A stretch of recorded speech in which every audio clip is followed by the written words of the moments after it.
Una realidad de ciencia ficción. Eso es lo que se vivirá a diario en las sociedades occidentales en la próxima década.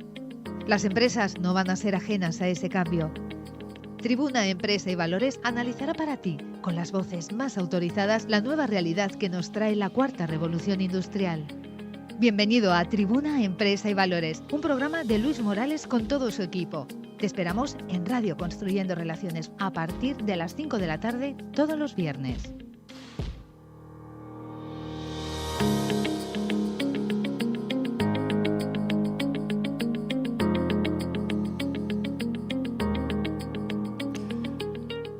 Cualquier idea diseñada para el éxito en el siglo XX está condenada al fracaso en el siglo XXI.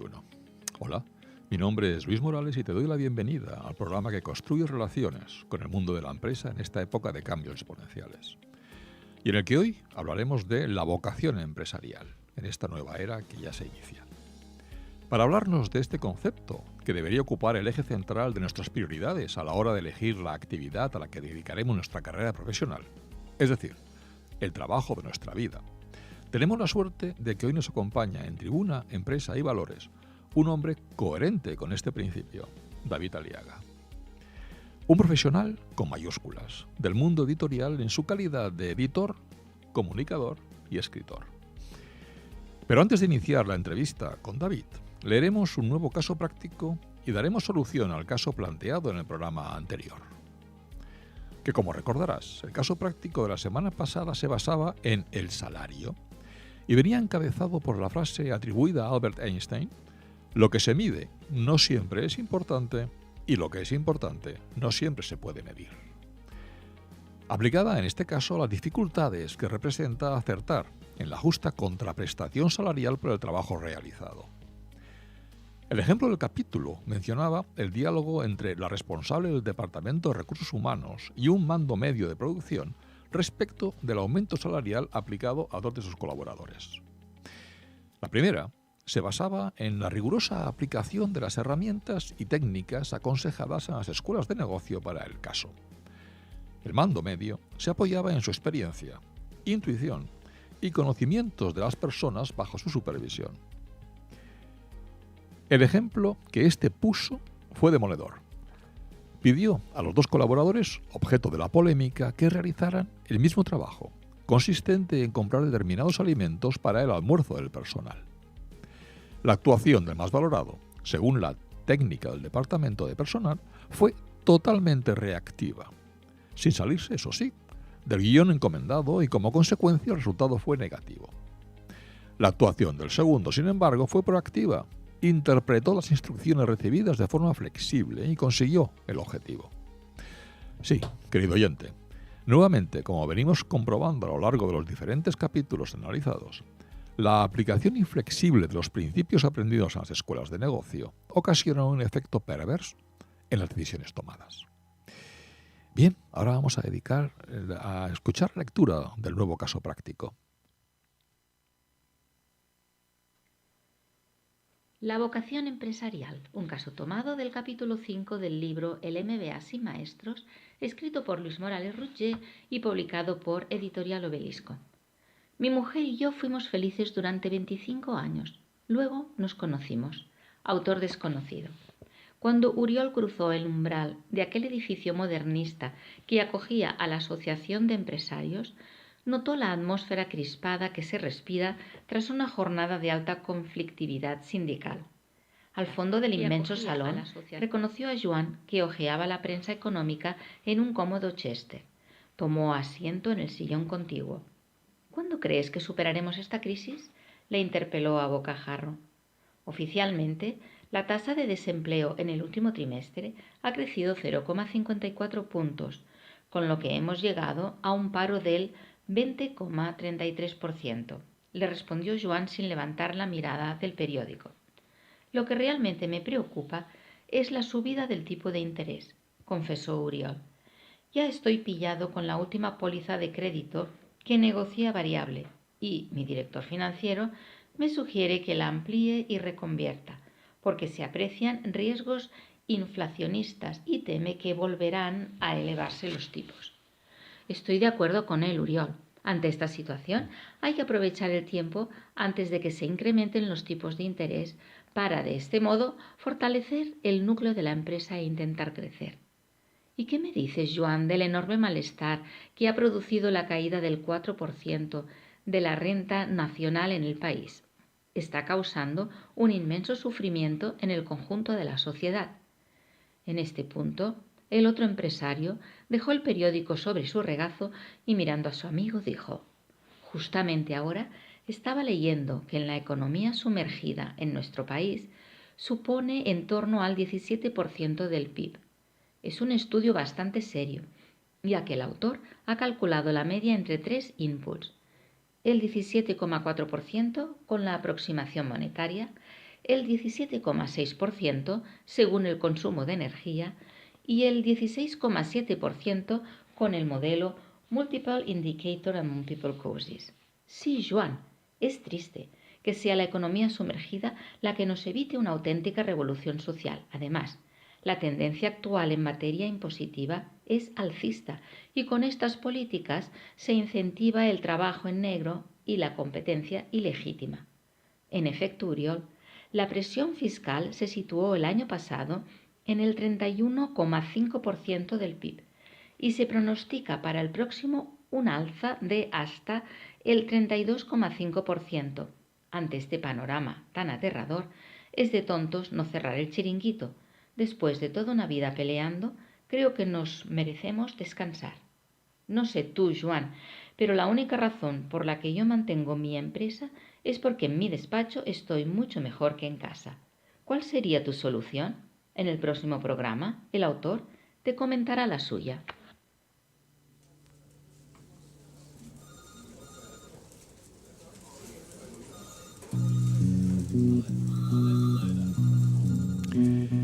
Mi mujer y yo fuimos felices durante 25 años. Luego nos conocimos. Esta frase, sacada de una antología de chistes, me pareció graciosa y oportuna a la hora de valorar la importancia de conocer nuestras motivaciones, es decir, nuestra vocación, antes de elegir la profesión que nos permitirá ganarnos la vida, con mayúsculas, de por vida, vaga redundancia. Bien, una vez leído caso práctico, vamos a hacer la presentación de nuestro invitado, David Aliaga. Licenciado en Periodismo por la Universidad Autónoma de Barcelona, con posgrado en Periodismo Sociolaboral, cursó un máster en Humanidades y Literatura Contemporánea en la Universidad Oberta de Cataluña.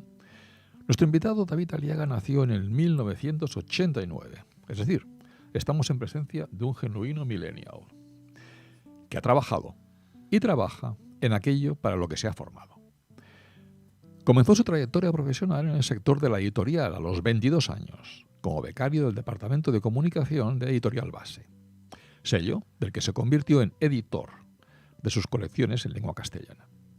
Durante los 6 años que estuvo en el sello barcelonés, editó algunas obras de narrativa que recibieron importantes reconocimientos, como Quisiera tener la voz de Leonard Cohen para pedirte que te marcharas, por la que Óscar Sipán fue finalista del Premio Nacional de Relato Gabriel García Márquez, o el libro Las Madres Secretas, de Mónica Crespo, finalista de los prestigiosos premios Setenil y Tigre Joan.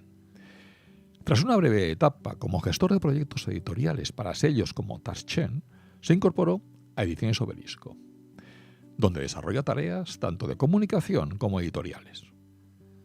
Como escritor, ha publicado los libros de relatos Inercia Gris en el 2012, Yo no me llamaré más Jacob en el 2016 y El Año Nuevo de los Árboles, 2018. Por cierto, me lo ha, ponderado muchísimo y lo pienso comprar. Luego lo obligaré a que me lo dedique. Así como la novela breve Hielo. También es autor de 2 ensayos sobre masonería. Uno es La transición masónica, del 2015, y otro es La menorá y el compás, 2017. Pero regresando al capítulo de su formación, actualmente David Aliaga es doctorando en el programa de Teoría de la Literatura y Literatura Comparada de la Universidad Autónoma de Barcelona. Bienvenido, David. Buenas tardes, Luis. Encantado de estar aquí contigo.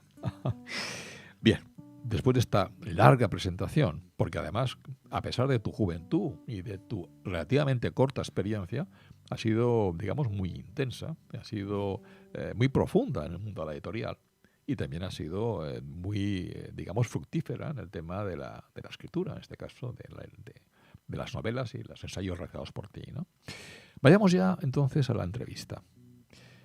David, la segunda acepción de la palabra vocación, según la Real Academia Española de la Lengua, es inclinación o interés que una persona siente en su interior para dedicarse a una determinada forma de vida o un determinado trabajo. La primera la define como llamada o inspiración que una persona siente procedente de Dios para llevar una forma de vida especialmente de carácter religioso. La pregunta es, ¿dedicarse hoy a la escritura y por extensión a la edición tiene esta última componente? ¿Es casi una vocación religiosa? Yo no sé si es una vocación religiosa. Lo que sí que tengo muy claro es que evidentemente requiere un componente vocacional. Al final uno tiene la impresión, o no, socialmente se tiene la impresión, quizá por el prestigio social, y esta es una ventaja que tenemos en el sector editorial o los que nos dedicamos a la escritura, el prestigio social que hoy todavía tiene el libro hace que en el imaginario colectivo pensemos que todos los escritores son ricos, que todos los escritores son famosos, cuando en realidad probablemente todos aquellos que aparecen a diario en los medios y que venden cientos de miles de ejemplares suponen un 0,2% del total de personas que se dedican a la escritura, más aún hoy en día, cuando se ha democratizado mucho más la posibilidad de tener un libro publicado mediante recursos como Amazon o como sellos que se dedican a la autoedición o a los servicios de edición. Entonces, creo que tiene un componente vocacional porque no es el trabajo que va a pagar el alquiler y que va a pagar las facturas, pero también necesita inexcusablemente de la vocación porque exige una disciplina, exige un esfuerzo. Antes de empezar la entrevista comentábamos que mi visión de la escritura, mi visión del oficio de editor también, es que es una artesanía. Tiene mucho que ver con tu libro, con el MBA sin maestros, ¿no? En la universidad a uno lo preparan para ejercer el periodismo. En mi caso, uno estudia un máster en humanidades, hace la especialización en literatura contemporánea, incluso estudia el doctorado y recibe una formación que le ayuda a tener unos asideros, pero encontrarse luego frente a frente, o bien con el folio en blanco, por tirar de tópico, o bien con el manuscrito de un autor del que uno va a ser editor, eso es una artesanía. Trabajar eso es una artesanía. Yo al final me considero un aprendiz todavía, lo decías. Ha sido una experiencia intensa en los últimos años, pero a fin de cuentas llevo una década de carrera profesional, no llega todavía, y he tenido la suerte de encontrarme con editores mucho más veteranos. Pues ahora en Ediciones Obelisco trabajo con Juli Pera de Jordi o con Ana Mañas, que son dos personas que llevan mucho tiempo en el sector y que además de competentes son muy generosas con quienes estamos aprendiendo. Y evidentemente, sí, yo creo que si uno no tiene vocación, acabaría cansado del sector editorial porque no es especialmente lucrativo. Y sí, la recompensa quizá alternativa es ese cierto prestigio social de la profesión, pero es sacrificado, requiere un esfuerzo, por muy gratificante a nivel personal que sea, pero esa gratificación personal no va a llegar sin vocación. Si uno lo hace exclusivamente por dinero, por el beneficio que va a obtener, seguramente hay profesiones mucho más lucrativas. En definitiva, David, vocación representa el máximo exponente de la voluntad para hacer aquello que a uno le gusta. Es decir, yo a veces pienso, y te lo digo entre paréntesis, que hay una distinción entre lo que es trabajar y lo que es laborar. Para mí trabajar tiene la componente judío-cristiana del castigo y el pecado, donde ganarás el pan con el sudor de tu frente, ¿correcto? Laborar me gusta más porque es hacer algo que te puede hacer crecer, hacer algo evidentemente, pero, y ahí viene la pregunta, alguien dijo, y corrígeme si me equivoco, pero me parece que está dentro de lo que es las ideas que hemos ido, digamos, apuntando de Buda. Quien hace aquello que le gusta no trabajará nunca. Es una idea con la que estoy parcialmente de acuerdo, ¿no? Al final yo me dedico a la edición y creo que me costaría mucho verme ahora mismo trabajando en en otro sector. Evidentemente, al final, el sector de la edición es muy amplio, pero yo siempre lo he dicho que quería, y esto lo tengo muy claro desde pequeñito, quería trabajar con libros. Con libros acabé siendo editor porque quizá era la parte profesional de este ámbito que más me llamaba la atención, pero podía haber trabajado de librero. Cuando estaba en la universidad estudiando periodismo pensé que podía ser bonito abrir una librería y tener contacto diario con los lectores, intentar ser un librero prescriptor, ¿no? Para mí hay 2 o 3 libreros en Barcelona a los que suelo ir a comprar libros, me gusta charlar con ellos, me gusta que ellos me cuenten la lectura que ellos me han hecho de algunas novedades o de algún clásico que me recomienden. Me parecía un trabajo bonito. Me parecía que probablemente esta profesión implicaba trabajar un poco menos que otras, ¿no? Esto que comentabas.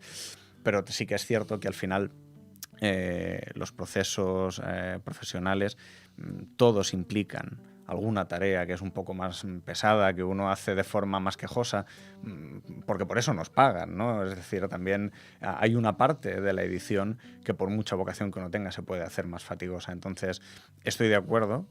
Para mí, la verdad es que desde hace mucho tiempo ir a trabajar no es un problema. Madrugar para ir a la editorial, no te diría que es un placer, porque cuando suena el despertador tan temprano que sea un placer es complicado, pero sí que es cierto que no hay ninguna mañana por ahora que yo haya ido al trabajo con pesar. Entonces, sí, estaría parcialmente de acuerdo. Hay algún día que, a pesar de que llego sin pesar, siempre hay algún problema, siempre hay alguna situación de crisis o alguna tarea que simplemente hay que hacer porque es de orden práctico y para el correcto funcionamiento de las cosas se tiene que llevar a cabo, y bueno, pues quizá no es tan textual o tan literaria y uno no la hace con tanto amor, pero al final pues sí, uno la hace porque es una pequeña parte, ¿no? Es ese momento que uno dedica a trabajar de una forma más estricta para luego poder disfrutar de la profesión en el resto de tareas que desempeña.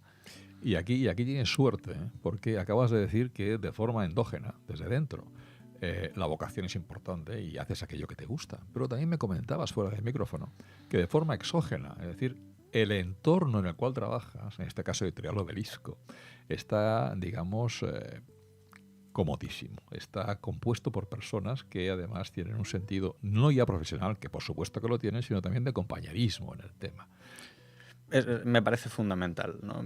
Creo que 9 años de carrera profesional me han permitido como mínimo alcanzar una conclusión de la que estoy seguro que es que uno en el trabajo tiene que estar mínimamente cómodo, tiene que estar rodeado de personas con un espíritu constructivo, porque lo contrario hace que sea invivible. Y al final yo paso muchas veces, muchas semanas paso muchas más horas con mis compañeros de trabajo que con mi pareja prácticamente, y ni que decir que con mi madre, ¿no? Al final a mi madre acabo viéndola 3 horas a la semana y a mis compañeros pues 8 horas al día. Entonces, si la calidad humana, si el entorno humano en el que uno desarrolla su profesión es tóxico, va a ser muy difícil soportarlo, o va a ser muy difícil que no lo hiera uno, ¿no? Que no lo marque y haga que participe de esa toxicidad. En Obelisco tengo mucha suerte.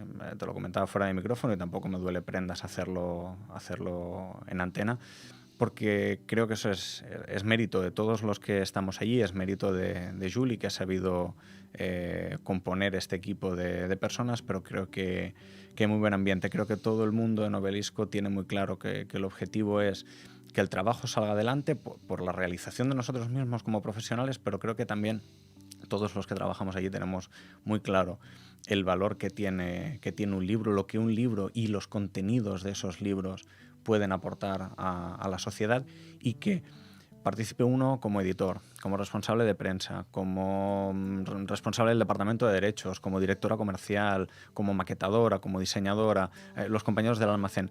Todas estas personas que trabajamos juntas hacemos posible que algo tan valioso como un libro, como cualquiera de los libros que publicamos en Ediciones Obelisco, pueda llegar a la librería y que en la librería se encuentre con ese lector que está buscando el contenido de ese libro, al que el contenido de ese libro le responde una pregunta, o le responde una pregunta para formularle 3 más, o le soluciona un problema que está viviendo en ese momento.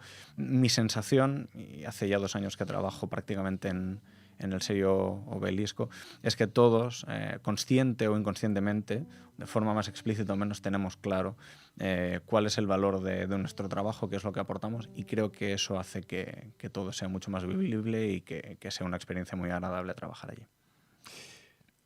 Te cojo la última palabra que has utilizado en los últimos 2 minutos más veces. Libro. ¿Vale? Dicen que un buen editor tiene que ser capaz de visualizar la vida de un libro. David, ¿el editor es un mago o es un empresario? Yo creo que tiene que tener algo de las dos cosas.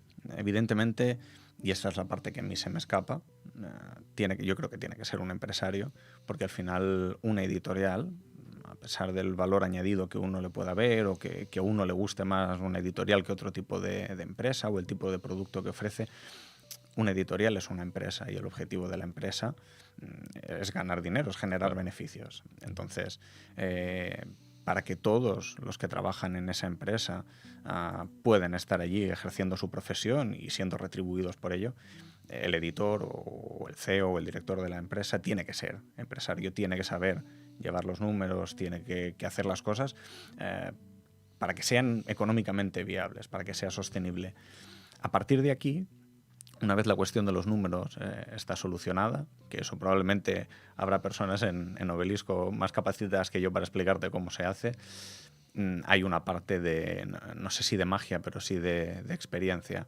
Al final uno intenta aprender el oficio de editor y es una de las cosas que me apasionan y por eso antes traía a colación tu libro también, ¿no? Y el concepto sobre el que se fundamenta. Uno aprende a ser editor. Evidentemente hay másters de edición, hay profesionales que imparten cursos para enseñarte los fundamentos, ¿no? Te enseñan a andar, digamos. Te dan unos asideros a los que tú puedes recurrir cuando estás empezando en la profesión, pero yo tengo la sensación de que es un oficio, es una artesanía que casi se aprende como se aprendía en los oficios antes en el taller, con un maestro que te coge como aprendiz y que en el día a día te va transmitiendo casi oralmente cómo debes desempeñar ese oficio. Porque muchas veces cuando trabajas con editores veteranos, ¿no? Me pasaba en Editorial Base con Santi Sobrequés, del que aprendí muchísimo, y me pasa ahora en Obelisco, pues antes te citaba a Juli Pera de Jordi y Ana Mañas, que son personas que llevan mucho tiempo en el sector, que muchas veces toman decisiones de forma muy instintiva y que son decisiones acertadas y que probablemente, yo no sé si siguiendo procesos lógicos aprendidos en escuelas, habría llegado a tomarlas. ¿Por qué? Porque ellos, además de la formación que recibiesen en su día, acumulan una experiencia, han visto muchos casos prácticos, se han enfrentado a escollos con muchos matices dentro de este ámbito y han desarrollado un cierto instinto que uno no puede aprender de forma teórica. Entonces, es parte también de la gracia o del aliciente de ser editor o de aprender a ser editor, que uno probablemente va a estar 50 años trabajando y va a estar aprendiendo y va a estar desarrollando ese instinto, pero probablemente, como es un sector también que está experimentando transformaciones muy profundas en los últimos años, pues sigue planteándole ese reto de el instinto adquirido, ver cómo se relaciona, ver cómo dialoga con las nuevas tendencias, y eso hace que sea una profesión muy, muy estimulante. Hablando de la formación, algunos editores destacan la importancia de la corrección ortotipográfica y de leer mucho para ser buenos en este oficio. La pregunta es, ¿el editor tiene que ser un lector profesional? Si no lo es, acaba siéndolo. Esa es mi experiencia. Yo empecé a aprender a ser editor leyendo. Yo creo que de los 12 o desde los 13 años leo compulsivamente. Y leo prácticamente cualquier cosa que me caiga en las manos. Evidentemente uno tiene sus filias y sus fobias. Soy muy lector de novelas, soy muy lector de ficción, pero el último libro que estaba leyendo, bueno, mentira, acabo de comenzar Trieste, pero el último libro que estuve leyendo ayer por la tarde era La brevísima historia del tiempo de Stephen Hawking.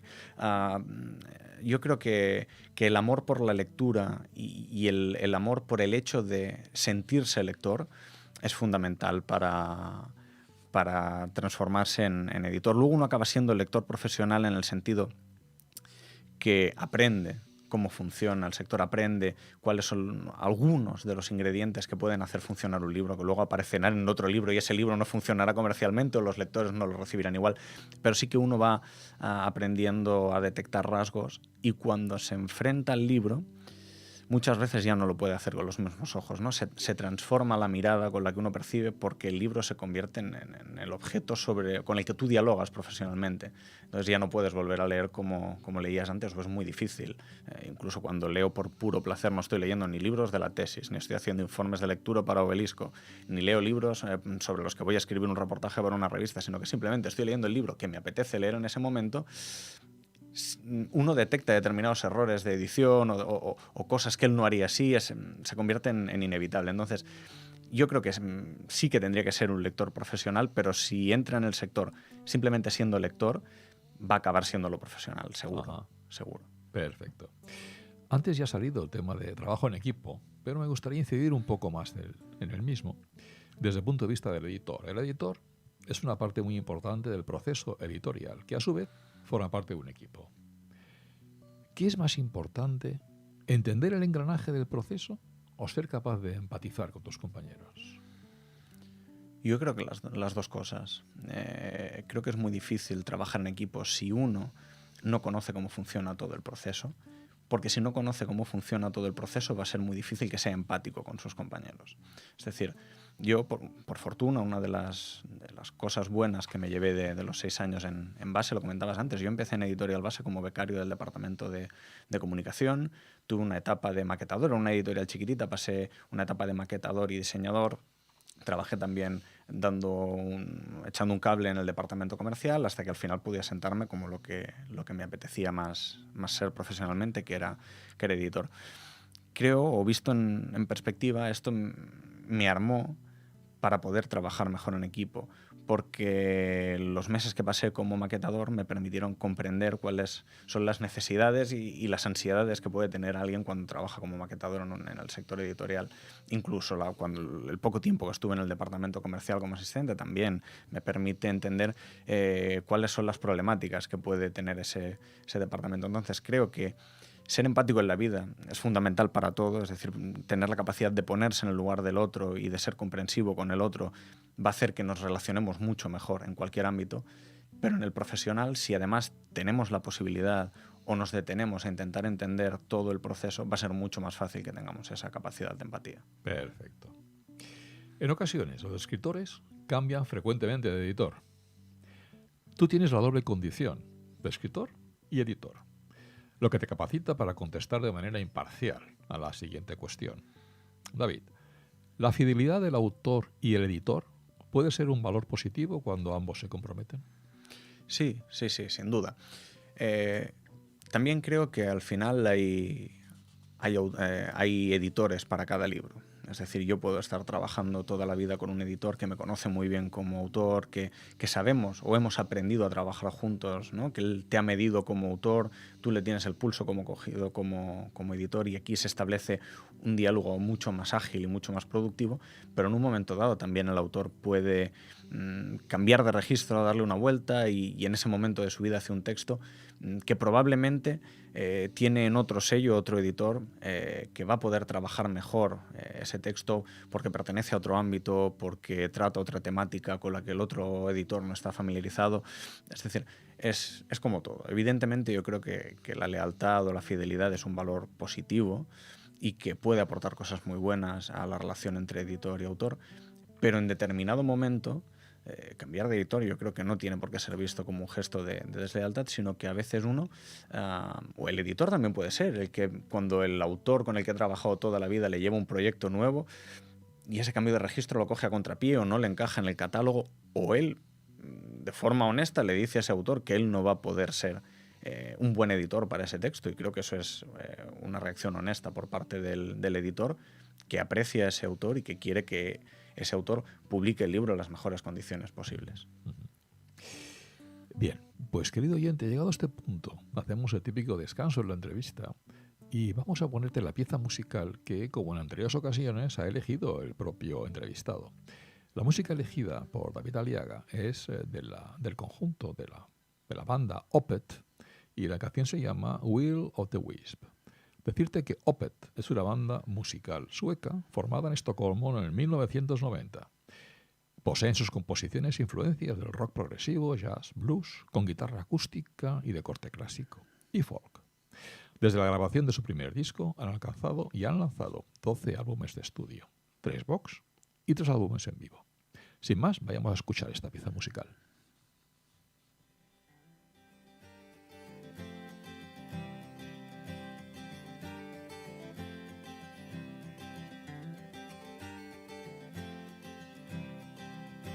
When you're tired of waiting, when time is not on your side, when you're tired of hating me, you no longer want to hide. You're stuck to the failures of your life,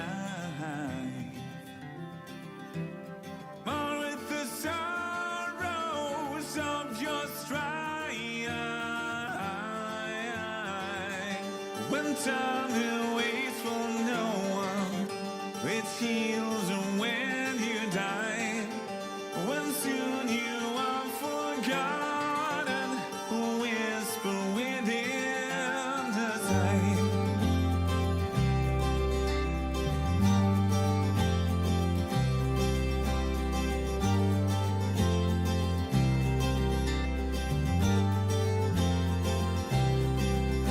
When there's trouble admitting that you have been wrong all along, when the words you have written down reads everything is gone, you're stuck to the failures of your life, or with the sorrows of your strife. When time it waits for no one, reveals when you die.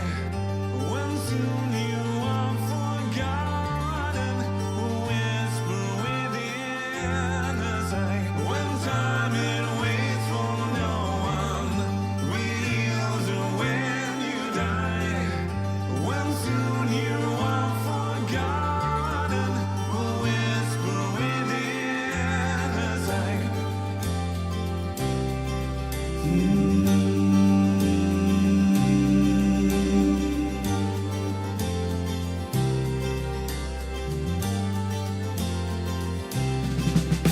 When you smother your friendships and take much more than you need, when you can't keep a secret to yourself and points to the source of the deed, you're stuck to the failures of your life, or with the sorrows of your strife, and you can never find a satisfaction when you can't outgrow your faulty thread. Bueno, magnífica pieza. Como en casos anteriores, yo hago una pregunta obligada a nuestro entrevistado, que es en definitiva quien ha elegido esta canción. ¿Por qué esta canción y este grupo, David? Pues Sopez es un grupo que estoy escuchando mucho últimamente y esta es una canción que suena recurrentemente en mis listas de reproducción. Es una canción que musicalmente me transmite mucho, pero también la letra, ¿no? Este Will o' the Wisp, que es la expresión inglesa para hablar de los fuegos fatuos y que nos habla de cómo a veces nos extraviamos siguiendo destellos, ¿no? Y nos olvidamos un poco del camino que nosotros queríamos seguir, ¿no? Entonces me parecía que para un programa como el tuyo y una conversación como la que estamos manteniendo era también un tema pertinente. No, totalmente de acuerdo, porque en definitiva estos fuegos fatuos pueden distraer la vocación que estamos diciendo, el camino emprendido, y bueno, al final ser, digamos, un grave inconveniente para nuestra realización, tanto a nivel profesional como a nivel espiritual, inclusive. Desde luego. Ok, vamos a ver. David, el otro día leí la noticia de que los libros impresos, repito, los libros impresos soporte papel, han subido un 3%. Los ebooks han bajado un 20%. Y los audiolibros han subido un 25%. Eso desmiente la concepción generalizada de que existe una pérdida de lectura en soporte papel en favor de los ebook. Si los datos son que ha crecido, el indicador cuantitativo está claro, ¿no? Es decir, si se imprimen más libros, vamos a entender que se sigue leyendo todavía más en soporte papel que en ningún otro. Yo creo que esto es cierto, desconozco las cifras exactas, pero la tendencia es que la gente sigue leyendo libro en papel. Evidentemente cambian los hábitos de lectura. Hoy en día estamos mucho más acostumbrados a leer en pantalla. Probablemente quien más ha notado esto es la prensa escrita, ¿no? Es decir, yo era una persona cuando estudiaba periodismo que compraba el diario todas las mañanas y eso se terminó pronto.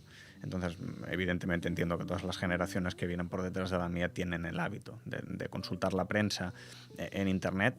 Y muchos probablemente ya ni entran en la página web del periódico en cuestión, sino que se informan de los titulares del periódico a través de la cuenta de Twitter del periódico, que es mucho más ágil, y uno tiene en la misma pantalla el titular del periodista y la opinión de toda su red de intereses o de personajes que le interesan. Baja el ebook y sube el audiolibro. Bueno, como te decía antes, al final el sector editorial lleva ya unos cuantos años explorando nuevas vías, viendo cómo puede transformarse para afrontar esta siempre vaticinada, desde que yo estoy en el sector se está vaticinando la desaparición del papel.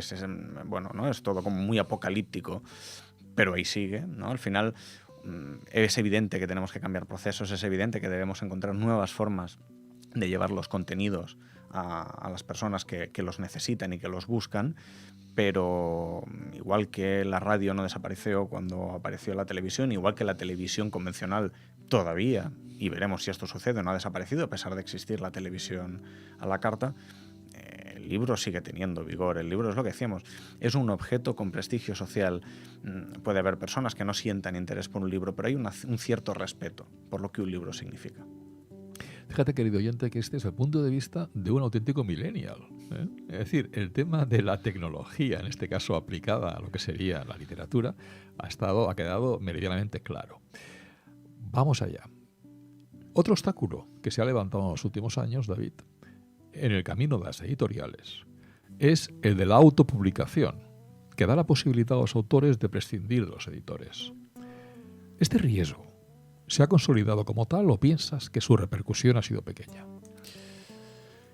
Es un fenómeno que ha venido para quedarse porque responde a una necesidad de las personas. Hay personas que necesitan publicar un libro y que no son capaces de encontrar editor, y que lejos de interpretar ese no encontrar editor como que quizá no es que no deban ser escritores, sino que esa obra que han escrito no cumple un mínimo para ser publicado, para ser llevada hasta el lector, igualmente necesitan verla en formato impreso, necesitan venderla y arrojarla a los lectores. Y me parece legítimo.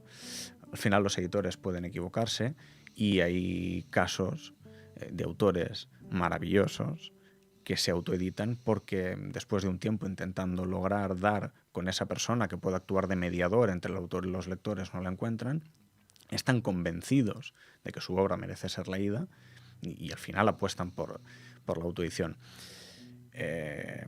Yo apuesto por la figura del editor, evidentemente me dedico a ello y qué te voy a contar, pero también como autor. A mí mis editores me han ayudado a ser mejor escritor, me han ayudado a entregar textos mejores a los lectores, precisamente porque son personas que han leído mucho, personas que hemos leído mucho y que tenemos cierto background, que además empiezas a conocer también un poco a los lectores, conoces en profundidad los textos, nos formamos como lectores, te dices, sois lectores profesionales. Al final uno invierte 4 años en una licenciatura en periodismo, 2 en un máster de humanidades, 3 en realizar una tesis doctoral y lee mucho porque es su pasión. Al final uno aprende algo, algunas cosas sobre los textos y es capaz de detectar cuando un texto no funciona. Porque que exista la posibilidad de publicarse un libro en Amazon sin necesidad de nadie más que uno mismo, me parece muy bien. Pero al final, igual que eso es legítimo, también existe unas pautas para determinar si un texto es bueno o no. Una cosa es lo que a mí me gusta como lector y otra no. Gabriel García Márquez no podría decir nunca que es un escritor malo, no, en absoluto. Sus obras son literatura de calidad, están bien escritas, bien trabajadas. A mí personalmente no me gustan, pero no es un criterio académico, no es un criterio técnico, simplemente no acabo de conectar con sus libros. Estupendo. Hay libros que son objetivamente malos, lo son. Y por eso quizá no los publica un editor, o quizá a lo mejor son textos que no están acabados de afinar, pero que si el autor se hubiese prestado a trabajar con un editor hubiese conseguido afinarlos porque le hubiesen dado 3 pautas de trabajo. Bueno, no sé. Yo creo en la figura del editor, tanto como cuando la ejerzo profesionalmente como autor. Te digo, Ignacio Méndez Trelles, mi último editor, o Jordi Golson, con el que trabajé en la novela Hielo, son editores que ayudan muchísimo a que sus autores crezcan. Fantástico.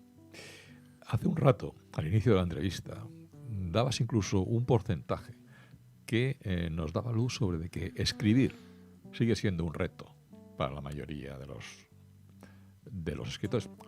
Más que escribir, vivir de escribir, ¿correcto? David, como editor en este caso, los libros de ciencia ficción y los libros de autoayuda ¿son hoy por hoy más comerciales?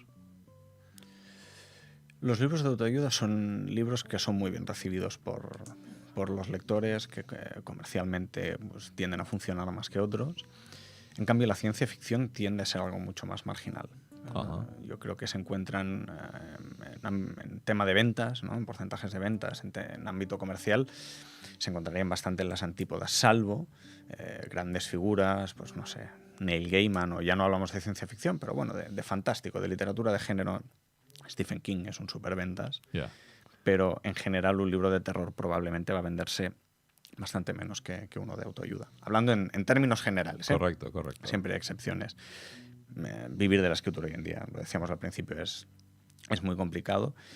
Y a veces también me planteo que ya me está muy bien vivir del sector editorial como editor. Como autor no sé si querría tener esa presión, ¿no? Al final uno tiene que mantener una cierta honestidad con su obra, o como yo lo entiendo, uno tiene que ser lo más honesto posible con lo que escribe. Y cuando uno paga la hipoteca de lo que escribe, quizá ya no puede ser tan honesto con el texto. Entonces, bueno, no sé si sería tampoco del todo deseable. Ajá. Vamos a añadir otro factor en el tema. Los distintos elementos que conforman nuestra entrevista hoy. Y vamos a añadir, si me permites, el elemento cinematográfico. El sector cinematográfico tiene una presencia cada vez mayor en el mundo de la creación literaria. Y no hablo únicamente por los guiones, que también es escritura. ¿Es bueno para el mundo editorial que exista y aumente en los próximos años una sinergia entre ambos sectores? Sí. Yo creo que cualquier diálogo entre ramas artísticas, entre diferentes formas de crear, es positivo. Siempre entendiendo que cada medio tiene sus propias reglas y sus propias formas de funcionar, pero creo que a veces la hibridación de géneros o el contagio entre diferentes formas expresivas es positivo. Evidentemente, comercialmente lo es, y es positivo para el sector editorial en muchas ocasiones, porque una película, que es un producto de consumo de masas, si aparece en las grandes salas de cine, puede ayudar a que un libro se venda. Y que un libro se venda ayuda a sostener el edificio de la editorial y probablemente a publicar otros libros que quizá no tienen la suerte de estar acompañadas de toda la promoción que puede tener una película, y que un libro hoy es más difícil que tenga, por lo que genera el libro y por lo que genera la película. Pero ya desde el punto de vista del creador, es muy positivo, es lo que te decía. Al final, hablábamos antes también, ¿no?, de cómo si uno siempre sigue el camino marcado, es muy difícil hacer evolucionar el arte. Si la literatura se estanca, si el cine se estanca dentro de 4 paredes, dentro de unos márgenes, será aburrido, será evidente, ya no será un estímulo intelectual, ya no será un estímulo emocional ni sensorial para quien consume ese producto cultural. Entonces, sí, que dialoguen entre ellos y que el cine aprenda de la literatura y la literatura del cine sirve para seguir creando de formas distintas, es más que bienvenido. Pregunta dirigida a David Aliaga, escritor. Como escritor, has publicado 4 libros y 2 ensayos. ¿En qué género te sientes más cómodo? En la ficción. Yo soy un escritor de ficción, soy mucho más lector de ficción que de ensayo, pero sí que es cierto que al final uno tiene ideas y esas ideas pueden ser comunicadas de forma más efectiva de una manera o de otra. Entonces, Al final he escrito 2 ensayos sobre masonería porque eran algunas ideas que yo quería comunicar a los lectores y me pareció que hacerlo en forma de ensayo era la mejor forma de hacerlo, pero también se podría haber hecho desde la ficción probablemente. Al final la masonería es una escuela de pensamiento que se enseña a través de símbolos, de alegorías, con lo cual también tiene un componente literario importante y podría haber optado por esa forma, pero en ese caso opté por el ensayo. Sin embargo, yo creo que casi el ensayo es algo accidental en mi trayectoria y mi actividad como escritor, y que uno lo que es, si es que es algo, es escritor de ficción. Tu última publicación, antes lo dijimos, El Año Nuevo de los Árboles, es del año 2018. ¿Para cuándo el siguiente libro? No sabría decirte. Hay un editor que espera un ensayo que debería entregar acabado el verano y que probablemente salga antes de finales de año, seguramente. Y en cuanto a la ficción, me lo estoy tomando con mucha calma. Antes, y me da un poco de vértigo siempre que sucede esto, pero repasabas las publicaciones y prácticamente en los últimos 6 años he publicado un libro cada año. Creo que eso es un ritmo de escritura difícilmente sostenible cuando uno quiere trabajar con cierto mimo los libros o cuando lo trabaja de forma obsesiva, como a veces me sucede. Entonces, como tampoco quiero cansarme a mí mismo, como no quiero estar harto de leerme a mí mismo, me estoy dando un cierto tiempo, estoy trabajando con mucha más calma, estoy jugando, estoy viendo qué es, ¿no? Lo que decíamos antes, de dialogar con otras formas de arte, estoy intentando hacer cosas distintas, experimentar.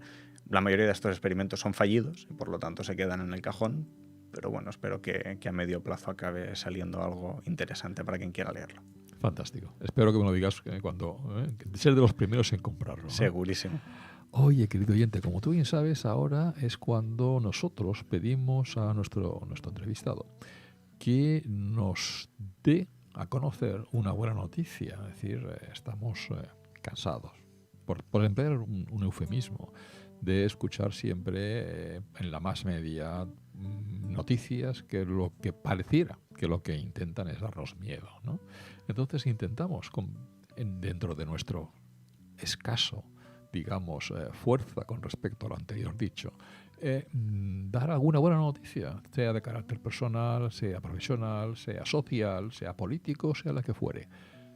¿Has hecho los deberes, David? Los he hecho. Recojo una de las palabras que decías en tu locución. Hablabas de miedo, ¿no? De cómo parece que vivimos con miedo. Una de las cosas que más temo, de las que están sucediendo socialmente en los últimos años, es el auge de la extrema derecha. Ajá. La legitimación de determinadas ideas, que la xenofobia, la homofobia, la discriminación del otro por ser quien es, está encontrando de nuevo un espacio en Europa. Lo encontró a principios del siglo XX con el auge de los fascismos. Fue terrible. Parece que aquello no tenía que suceder nunca más y en los últimos años estamos volviendo a escuchar estos discursos en televisión, en los parlamentos, que es lo que me parece más grave. Y además, esto en un entorno en el que las fuerzas legítimamente democráticas dentro del espectro tan amplio que esto engloba, también están crispadas entre ellas y han sido incapaces hasta el momento de tomar determinados acuerdos. Bien, pues recientemente leo que en el Parlamento Europeo fuerzas tan dispares como populares, socialistas, verdes, anticapitalistas, todos ellos se han puesto de acuerdo para que dentro del Parlamento Europeo ninguna de las comisiones sea presidida, ni tenga tampoco como vicepresidente a ningún político de estas fuerzas de extrema derecha que lo que intentan es volver a sembrar el discurso del odio en Europa. Me parece muy positivo, primero porque es proactivo en frenar esta clase de discursos que son lesivos para la convivencia, pero también me parece muy positivo que haya un espacio democrático como el Parlamento Europeo. Yo soy muy europeísta. Que haya un espacio democrático como el Parlamento Europeo en el que personas con programas y con ideas tan distintas dentro del espectro democrático sean capaces de darse cuenta de que a pesar de sus diferencias de comprensión social, económica, cultural, hay algo que no es negociable, que es que uno dentro de Europa tiene que poder ser quien es sin que nadie lo discrimine. Y que todos estos tipos como Salvini, como Marine Le Pen, que lo que intentan es derribar este contrato social y decir que tú por ser judío, tú por ser musulmán, tú por ser lesbiana no puedes tener los mismos derechos que el resto de ciudadanos europeos, pues se les ha puesto freno y se les ha dicho que de momento estamos todos de acuerdo en que no pueden presidir, no están capacitados ni es legítimo que presidan ninguna de las comisiones del Parlamento Europeo. Perfecto, David. Pues, gracias por tu honestidad, gracias por, digamos, dar a conocer tu punto de vista sobre un tema que es de candente actualidad, ¿no? Mi equipo, por otro lado, ha buscado una buena noticia también, pero en este caso relacionada con el medio ambiente. Dice lo siguiente. Noruega, recordemos que Noruega tiene, digamos, la gran riqueza del Mar del Norte, el petróleo del Mar del Norte, y que ha hecho que en las últimas 2 décadas pasarse por delante de Suecia, su hermana gemela en calidad de vida por persona, ¿no? Pues bien, vuelvo a lo mismo. Noruega acuerda la mayor desinversión conocida en combustibles fósiles. El Fondo de Riqueza Soberana renuncia a activos en carbón, petróleo y gas que superan un valor de 13.000 millones de dólares. Dice así: Noruega se acaba de convertir en el campeón indiscutible del movimiento de desinversión en combustibles fósiles. A diferencia de otros fondos masivos que se han comprometido a desinvertir solo en carbón, Noruega entiende que el creciente riesgo climático también requiere una forma de desinversión de las compañías de petróleo y gas. Más allá de aislar su cartera contra la inevitable y permanente caída del precio del petróleo, la decisión de Noruega pone en conocimiento de la industria de los combustibles fósiles que el dinero inteligente está en las energías renovables. El compromiso histórico de Noruega de invertir miles de millones de dólares en proyectos solares y eólicos es solo una muestra de lo que vendrá cuando los inversores se desprendan del pasado e inviertan en el futuro. ¿Tu opinión sobre la noticia?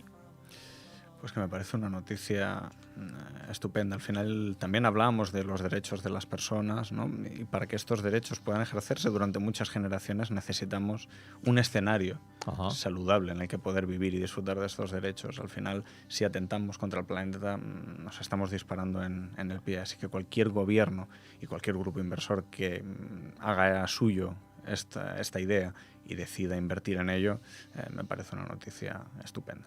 Fantástico. Muy bien, querido oyente, pues con esto llegamos ya al final de nuestro programa. Si me estás escuchando ahora, significa que nos hemos hecho compañía durante todo el programa, que te ha gustado lo que has oído. Ojalá la magia de la radio vuelva a unirnos la próxima semana. Y recuerda lo que nos dice Mafalda. Comienza el día con una sonrisa y verás lo divertido que es ir por ahí desentonando con todo el mundo. Desde Barcelona, un fraternal abrazo de Luis Morales Ruggier.